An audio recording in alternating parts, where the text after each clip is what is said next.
Assalamualaikum warahmatullahi wabarakatuh. Alhamdulillahirrabbilalamin wassalatu wassalamu ala asrofil anbiya'i wal mursalin wa ala alihi wa sahbihi rasulillah ajma'in amma ba'du. Allahumma sholli ala Muhammad wa ala ali Muhammad. Baiklah, pada kesempatan kali ini, untuk memenuhi tugas akhir pengantar bisnis yang diampu oleh Bapak Dr. Rino, SPD, MPD, MM, kami, kelompok 1 yang beranggotakan 3 orang, yaitu adalah Aura Farika, Mia Ulhusni, dan saya sendiri, Zahra Maharani. Kami akan menyampaikan presentasi mengenai materi. Yang pertama, konsep dan fungsi pemasaran. 2, riset pasar dan perilaku pasar. 3, lingkungan pemasaran. 4, bauran pemasaran. Dan yang kelima, strategi pemasaran. Baiklah, saya sendiri Zahra Maharani akan menyampaikan materi mengenai konsep dan fungsi pemasaran serta riset pasar dan perilaku pasar. Yang pertama, konsep dan fungsi pemasaran. Pemasaran atau marketing merupakan kegiatan dan proses penciptaan, pengomunikasian, dan pertukaran yang memberikan nilai bagi pelanggan, klien, mitra, dan masyarakat secara luas. Pemasaran menghantarkan nilai dan manfaat suatu barang pada konsumen. Pelanggan membeli produk yang ditawarkan dengan nilai yang terbaik untuk memenuhi kebutuhannya. Suatu produk memiliki nilai atau kegunaan yang merupakan produk mampu memenuhi keinginan manusia. Yang selanjutnya, fungsi pemasaran. Fungsi pemasaran diasumsikan menjadi 4 bagian. Yang pertama, kegunaan bentuk, di mana fungsi pemasaran dapat memberikan informasi mengenai fitur-fitur yang ada pada produk yang dipasarkan kepada pelanggan. Yang kedua, fungsi pemasaran dalam kegunaan waktu, di mana pemasaran dapat menciptakan waktu yang tepat untuk memasarkan produk saat dibutuhkan oleh pelanggan. Yang ketiga, kegunaan tempat. Fungsi pemasaran dalam kegunaan tempat bermaksud pemasaran dapat memasarkan produknya pada suatu lokasi yang mudah untuk didapatkan oleh pelanggan. Yang keempat, yaitu kepemilikan. Fungsi pemasaran yaitu mengalihkan kepemilikan kepada pelanggan ketika sudah dibeli. Oke, buat yang selanjutnya mengenai riset dan perilaku pasar. Riset dan perilaku pasar berarti studi mengenai kebutuhan dan keinginan pelanggan serta mencari cara terbaik untuk memenuhi kebutuhan dan keinginan tersebut. Peran riset pemasaran adalah untuk meningkatkan daya saing dengan cara memperjelas interaksi di antara pemangku kepentingan perusahaan termasuk pelanggannya, variabel pemasaran, faktor lingkungan, dan keputusan pemasaran. Dalam riset pemasaran ada 4 proses yang harus dilakukan, yaitu yang pertama, meneliti situasi saat ini. Pada proses ini, kita harus tahu apa yang dibutuhkan oleh pasar pada suatu kondisi tertentu. Yang kedua, memilih metode riset. Kemudian, kita mengumpulkan data, dan yang terakhir yaitu menganalisis data. Kita menganalisis data dari data yang kita kumpulkan. Bagi tidak diperlukan, kita tidak mengambil data tersebut. Nah, 4 metode dasar riset pemasaran tadi. Yang pertama yaitu observasi, di mana kita mengumpulkan data, kita meneliti perilaku konsumen. Kemudian, yang kedua, kita langsung survei dan melihat perilaku konsumen. Yang ketiga yaitu kelompok fokus. Kita mengumpulkan beberapa konsumen untuk diteliti lebih dalam lagi. Dan yang keempat, melakukan eksperimen dari kelompok fokus tersebut, yaitu para konsumen. Baiklah, sekian penyampaian materi dari saya mengenai konsep dan fungsi pemasaran serta riset pemasaran. Materi selanjutnya akan disampaikan oleh teman saya, adalah Aura Farika. Kepada Aura, dipersilakan. Baiklah, saya akan menjelaskan tentang lingkungan pemasaran. Lingkungan pemasaran adalah lingkungan perusahaan yang terdiri dari pelaku dan kekuatan di luar pemasaran yang mempengaruhi kemampuan manajemen pemasaran untuk membangun dan mempertahankan hubungan yang berhasil dengan pelanggan sasaran. Perusahaan harus terus melakukan pengamatan secara terus-menerus dan beradaptasi dengan lingkungan yang bersifat kompleks dan terus berubah-ubah. Dengan mempelajari lingkungan, perusahaan dapat menyesuaikan strategi perusahaan untuk memenuhi tantangan dan peluang pasar yang baru. Lingkungan perusahaan terbagi menjadi dua, yaitu yang pertama lingkungan mikro dan yang kedua lingkungan makro. Lingkungan mikro pemasaran merupakan pelaku yang dekat dengan perusahaan dan mempengaruhi kemampuan perusahaan untuk melayani pelanggannya. Lingkungan mikro perusahaan terbagi juga menjadi 6. Yang pertama, perusahaan. Perusahaan yaitu dalam merancang rencana pemasaran, manajemen pemasaran memperhitungkan kelompok dalam perusahaan seperti manajemen puncak, keuangan, riset dan pengembangan, pembelian, operasi, akuntansi. Semua kelompok saling membentuk lingkungan internal. Kelompok-kelompok ini bekerja sama secara harmonis untuk memberikan nilai dan kepuasan pelanggan yang unggul. Yang kedua yaitu pemasok. Pemasok adalah perusahaan atau individu yang menyediakan bahan baku dan komponen untuk produksi produk. Perusahaan harus memilih dan bekerja sama dengan pemasok yang dapat memberikan kualitas bahan baku yang baik untuk memproduksi produk berkualitas tinggi. Yang ketiga yaitu perantara pemasaran. Perantara pemasaran membantu perusahaan mempromosikan, menjual, dan mendistribusikan produknya ke pembeli akhir. Perantara pemasaran meliputi penjual perantara, perusahaan distribusi fisik, agen jasa pemasaran, dan perantara keuangan. Yang keempat yaitu ada pelanggan. Yang kelima yaitu pesaing. Pesaing merupakan perusahaan harus memiliki strategi penawaran yang lebih kuat dari penawaran pesaing dalam pikiran konsumen. Yang terakhir atau yang keenam yaitu masyarakat. Masyarakat adalah kelompok yang mempunyai potensi, kepentingan atau kepentingan nyata atau pengaruh pada kemampuan organisasi untuk mencapai tujuannya. Selanjutnya yaitu lingkungan makro pemasaran.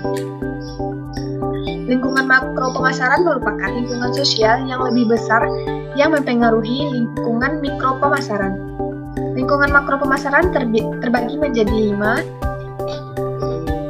Yang pertama yaitu lingkungan politik hukum. Keputusan pemasaran sangat dipengaruhi oleh perkembangan dalam lingkungan politik. Lingkungan politik terdiri dari hukum, badan pemerintah, dan kelompok LSM yang mempengaruhi dan membatasi berbagai organisasi dan individu di dalam masyarakat tertentu. Yang kedua yaitu lingkungan ekonomi. Lingkungan ekonomi adalah faktor yang mempengaruhi daya beli dan pola pengeluaran konsumen. Suatu bangsa mempunyai tingkat dan distribusi pendapatan yang sangat beragam. Sejumlah negara mempunyai ekonomi subsistem. Negara mengkonsumsi hasil pertanian dan industrinya sendiri. Negara-negara menawarkan peluang pasar yang kecil. Ekonomi industri menawarkan pasar yang kaya untuk berbagai jenis barang yang berbeda. Yang ketiga yaitu adalah lingkungan sosial budaya. Lingkungan sosial budaya terdiri dari institusi dan kekuatan lain yang mempengaruhi nilai dasar, persepsi, selera, dan perilaku masyarakat. Manusia tumbuh dalam masyarakat tertentu yang membentuk keyakinan dan nilai dasarnya. Karakteristik budaya yang mempengaruhi pengambilan keputusan pemasaran adalah keteguhan pada nilai-nilai budaya dan perubahan dalam nilai budaya sekunder. Yang keempat ada lingkungan teknologi. Lingkungan teknologi adalah kekuatan yang menciptakan teknologi baru, menciptakan produk dan peluang pasar yang baru. Teknologi telah menciptakan benda-benda yang mengagumkan seperti antibiotik, pembedahan robotik, alat-alat elektronik mini, komputer, laptop, dan internet. Dengan adanya teknologi baru, maka akan menciptakan pasar dan peluang yang baru. Yang kelima yaitu demografi dan alam. Lingkungan demografi alam memperlihatkan kekurangan potensial dari bahan baku yang tertentu, biaya energi, tingkat stabil, tingkat populasi yang meningkat, dan gerakan hijau yang berkembang untuk melindungi lingkungan. Selanjutnya kita akan membahas tentang bauran pemasaran.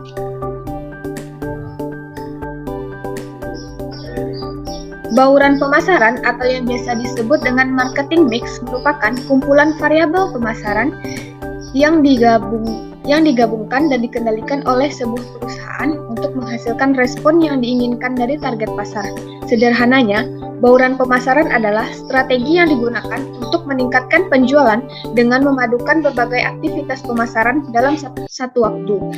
Bauran pemasaran mengacu pada serangkaian tindakan yang digunakan untuk mempromosikan jasa atau produk yang dijual di pasar. Beberapa aspek yang dikombinasikan yaitu produk, penentuan harga, promosi, serta distribusi. Selanjutnya yaitu unsur-unsur dari bauran pemasaran. Yang pertama ada produk atau produk. Produk di bauran pemasaran yang dijual harus sesuai dengan target pasar agar penjualan produk bisa tepat sasaran dan sesuai ekspektasi.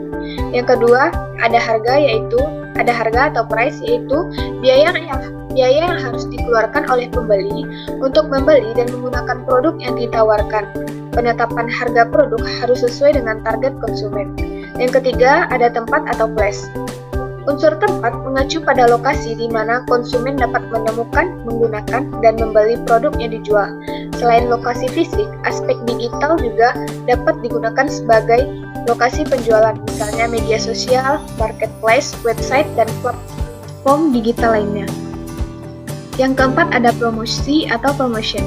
Promosi merupakan cara untuk mempromosikan suatu produk agar dapat menjangkau target market sehingga menghasilkan penjualan. Yang kelima ada orang atau people. People meliputi orang-orang yang menjalankan pemasaran, yaitu customer service, staff marketing, staff pengemasan, trainer, dan lain sebagainya. Yang keenam ada proses. Proses dapat berupa prosedur, alur, atau mekanisme yang perlu dilakukan oleh pelanggan untuk dapat mendapatkan produk tersebut. Dan yang terakhir yaitu bukti fisik atau physical evidence. Physical evidence merupakan bukti fisik atau segala sesuatu yang dilihat pelanggan ketika mereka melakukan pembelian. Bukti fisik dapat berupa tanda terima kwitansi pengiriman, kemasan produk, logo, hingga desain interior toko. Terima kasih kepada Adela Aura Verika yang telah menyampaikan materinya. Selanjutnya, materi mengenai strategi pemasaran yang akan disampaikan oleh teman saya, Milya Al-Husni. Kepada Milya, dipersilahkan. Terima kasih kepada Zahra Maharani dan Adela Aura Verika yang telah menjelaskan materi mengenai konsep dan fungsi pemasaran, riset pasar dan perilaku pasar, lingkungan pemasaran, dan bauran pemasaran. Dan yang ini adalah materi terakhir, yaitu strategi pemasaran, yang akan dijelaskan oleh saya sendiri, Milya Al-Husni, dengan NIM 23053076.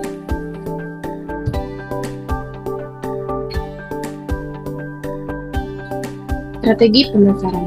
Strategi pemasaran yaitu seluruh program dan kegiatan para pemasar yang akan digunakan untuk mencapai tujuan pemasaran.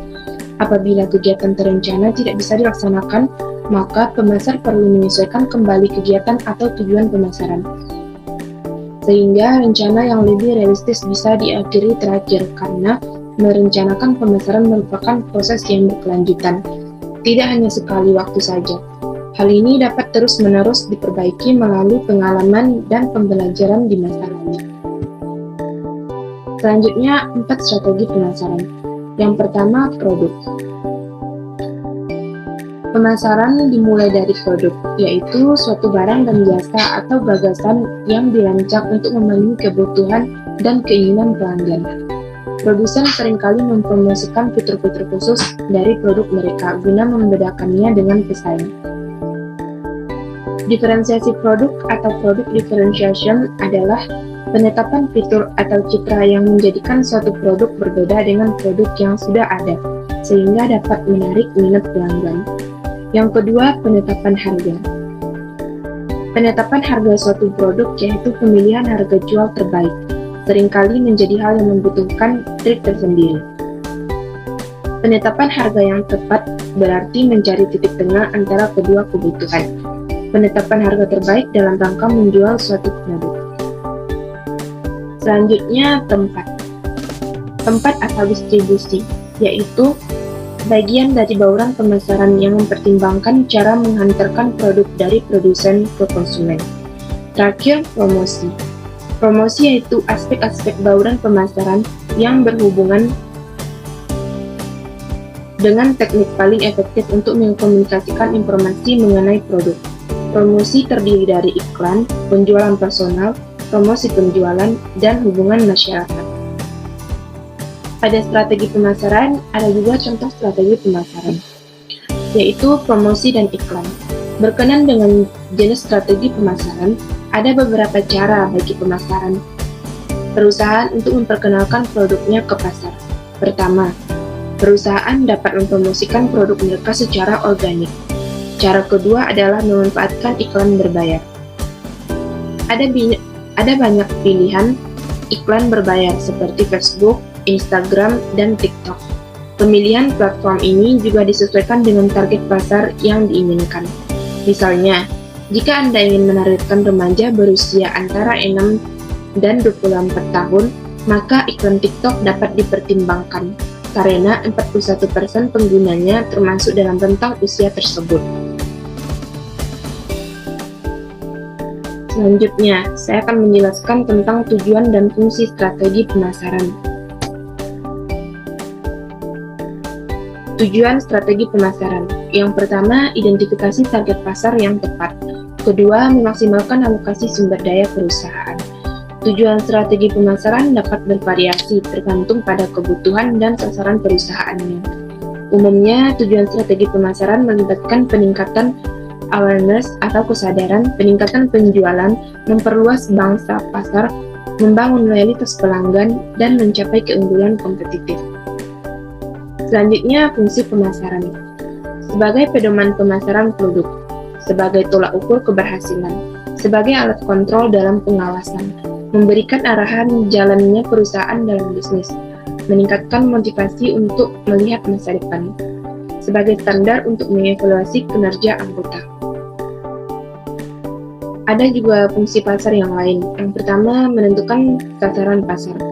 Membantu perusahaan dalam mengidentifikasikan dan memahami target pasar mereka, sehingga upaya pemasaran dapat difokuskan dengan lebih efektif. Yang kedua, diferensiasi produk atau layanan. Memungkinkan perusahaan untuk membedakan produk atau layanannya dengan pesaing, menciptakan nilai tambah, dan menarik perhatian konsumen. Yang ketiga, pengembangan branding. Membangun citra merek yang kuat melalui strategi pemasaran, membantu meningkatkan kesadaran konsumen dan membangun loyalitas terhadap merek tersebut. Yang keempat, penetapan harga.